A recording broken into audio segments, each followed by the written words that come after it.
राब्ता न्यूज, करेंगे बात पूरी सच्चाई के साथ। आदाब नाजरीन, राब्ता न्यूज में आप सभी का खैर मकदम है। शुरू करते हैं गुलबर्गा शहर की अहम खबरों के साथ। गुलबर्गा शहर में राम सेना और हिंदू जागृति सेना की जानिब से नरेंद्र मोदी के तीसरे मर्तबा वजीर आजम बनने का हलफ उठाने और ओथ लेने की खुशी में तिम्मापुरी चौक पर पटाखे फोड़ते हुए, मिठाइयां खिलाते हुए जोरों शोरों और धूम के साथ इस खुशी को सेलिब्रेट किया गया।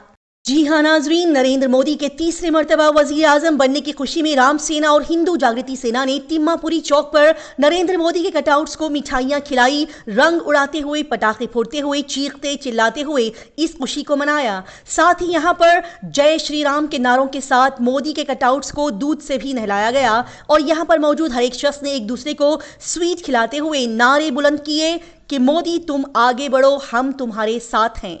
ऐसे में अब ये देखना बड़ा ही दिलचस्प रहेगा कि कई सपोर्टर्स की टीम के साथ और कई पार्टीज के बहुमत के साथ खड़ी हुई ये मोदी सरकार अब कितने दिन तक टिकी रहती है, जबकि इन दिनों कई सारे मुख्तलिफ पार्टी लीडर्स ये दावा कर रहे हैं कि इस बार मोदी सरकार 4 दिन से भी ज्यादा नहीं टिक पाएगी। मोदी मोदी मोदी मोदी मोदी मोदी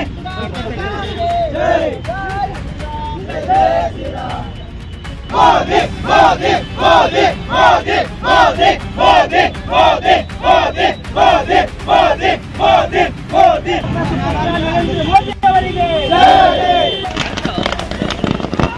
वर्तमान बंदर मोदी तुम आगे बढ़ो, हम तुम्हारे साथ हैं। मोदी जी तुम आगे बढ़ो, हम तुम्हारे साथ हैं। गुलबर्गा शहर में हाल ही में पुलिस ऑफिसर्स के होनहार और ज़हीन बच्चों ने अपने इम्तिहान में बड़े ही अच्छे और बेहतरीन परसेंटेज से कामयाबी हासिल की।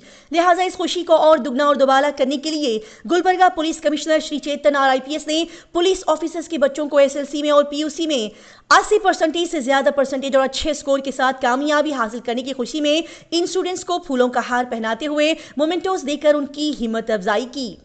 जी हाँ, कमिश्नर चेतन आर IPS ने इन ज़हीन बच्चों की इज्जत अफजाई करते हुए इस मौके पर कहा कि ये सभी अपने डिपार्टमेंट के पुलिस ऑफिसर्स के बच्चे हैं जिन्होंने अपनी मेहनत और जहानत से अच्छे स्कोर के साथ हाईएस्ट परसेंटेज से कामयाबी हासिल की है और अपने वालिदैन का नाम रोशन किया है।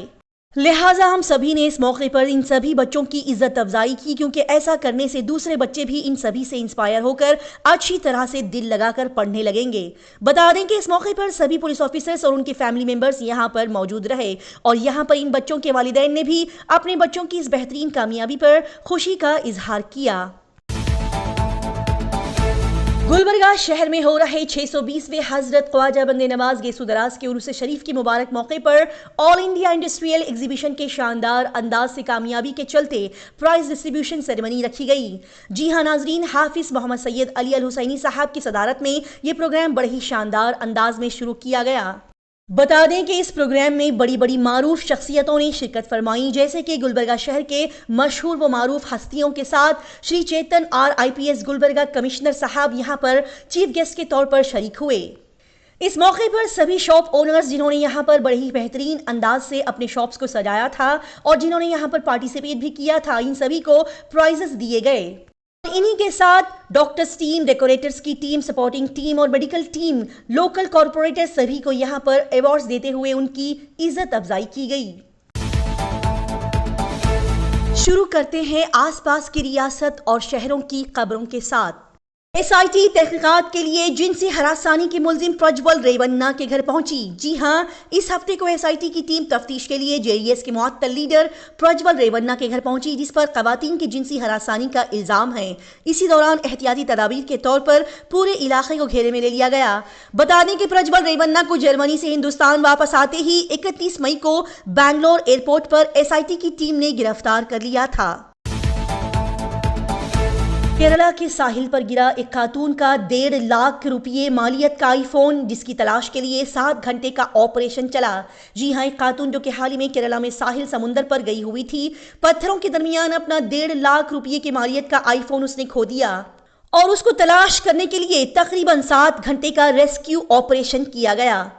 बता दें कि रिजॉर्ट की टीम जहां पर यह खातून ठहरी हुई थी और Kerala fire and rescue service ने इस मोबाइल को आखिरकार बरामद कर लिया। रिजॉर्ट ने मोबाइल ढूंढने की वीडियो इंस्टाग्राम पर शेयर की है। एक रिपोर्ट के मुताबिक पता चला कि पीएम नरेंद्र मोदी ने तीसरी हुकूमत बनाने के लिए इस इतवार को 30 वज़ीरा के साथ हलफ उठाया। जी हां, एक रिपोर्ट के मुताबिक पता चला कि वज़ीर आज़म नरेंद्र मोदी ने इस इतवार तीसरी बार वज़ीर आज़म के ओहदे का हलफ उठाया और उनके साथ तकरीबन 30 वज़ीरा ने भी हलफ उठाया। नई एनडीए हुकूमत में वज़ीरा की तादाद 78 से 81 हो सकती है। जी हां, बताया गया कि बीजेपी लोकसभा इंतखाबात में वाज़ेह अक्सरियत हासिल नहीं कर सकी और वो होम, फाइनेंस, दिफा और खारिजा उमूर जैसी अहम वजारतें अपने पास रख सकती हैं।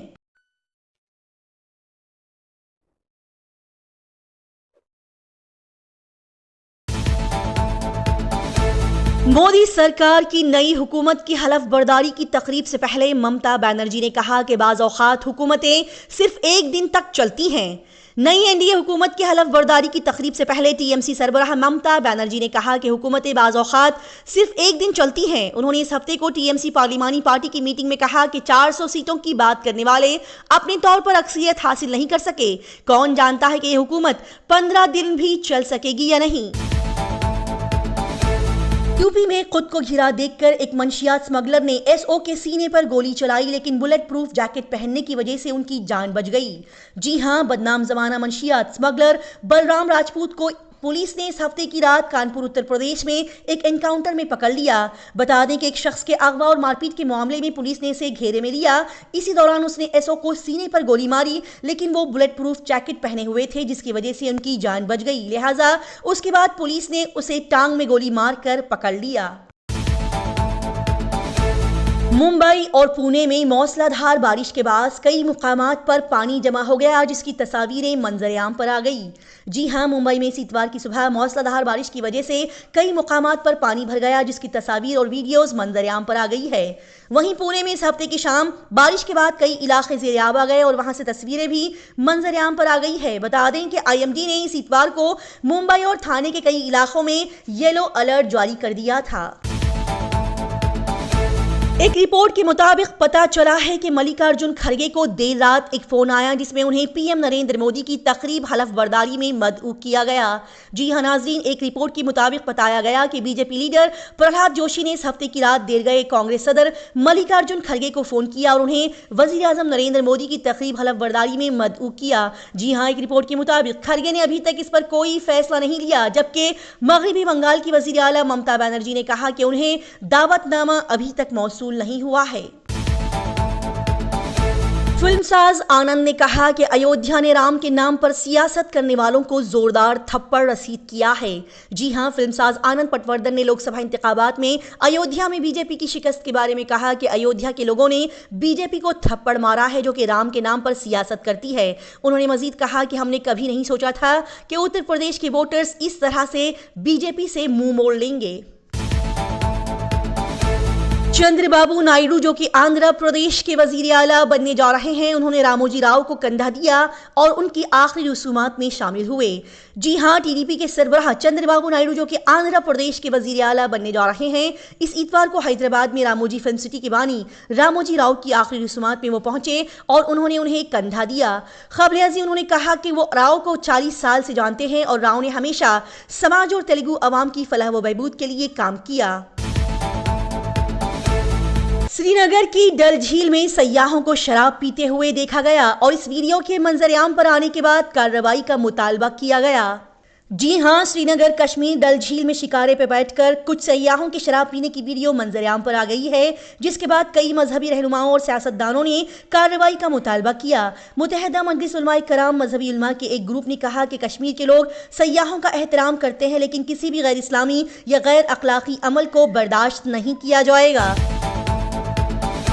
अब नजर डालते हैं बैनुल अक़वामी खबरें यानी कि इंटरनेशनल न्यूज़ पर। पूजा तोमर यूएफसी मुकाबला जीतने वाली सबसे पहली हिंदुस्तानी खातून बन गई है। जी हां नाजरीन, MMA fighter Puja Tomar ultimate fighting championship UFC bout 2024 जीतने वाली सबसे पहली हिंदुस्तानी खातून बन गई है। जी हां, 28 साल तोमर ने इस इतवार 9 जून को यूएफसी लुइस वर्ल्ड 2024 में ब्राजील के रयान डोस सांतोस को एक अलग ही बेहतरीन तरीके के साथ शिकस्त दे दी। इस जीत को अपने मद्दाहों और जंगजुओं को वक्फ करते हुए तोमर ने कहा कि ये मेरी जीत नहीं है, बल्कि ये पूरे हिंदुस्तान की जीत है। रूस में दरिया में डूबने वाले मजीद 2 हिंदुस्तानी तलबा की लाशें निकाल ली गईं और 4 की लाशें हिंदुस्तान रवाना की जाएंगी। जी हां, रूस के सेंट पीटर्सबर्ग के करीब एक दरिया से मजीद 2 हिंदुस्तानी तलबा की लाशें बरामद की गई हैं और 4 की लाशें हिंदुस्तान भेजी जाएंगी। महाराष्ट्र के एक अहलकार ने बताया कि तमाम लाशों को पहले मुंबई लाया जाएगा और फिर उनके आबाई इलाकों को भेजा जाएगा।